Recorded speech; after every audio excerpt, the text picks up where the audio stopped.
Hello friends, இப்போ நம்ம பட்டணம் பக்கோடா செஞ்சுக்கலாம். அதுக்கு நான் 1 கப்பு கடலை மாவு, 1/4 கப்பு அரிசி மாவு வச்சுருக்கேன்.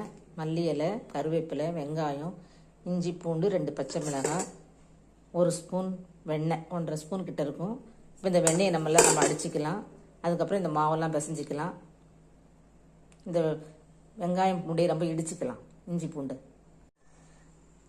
நம்ம இப்போ கொஞ்சம் நல்லா ஒரு 5 நிமிஷம் நல்லா விரல் வச்சு பீட் பண்ணிட்டேன். இப்போ நம்ம மற்ற பொருளெல்லாம் போட்டுக்கலாம். நம்மளோட பட்டணம் பக்கோடா ரெடி ஆகிடுச்சு. இப்போ நம்ம எடுத்துக்கலாம்.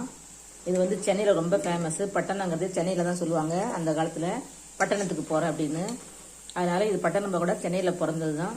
இது கடலை மாவு, அரிசி மாவு, இஞ்சி பூண்டு, பச்சை மிளகாய், கொஞ்சம் வெண்ணெயோ அல்லது அந்த காலத்தில் அப்போ டால்டா போட்டு பிசைவாங்க.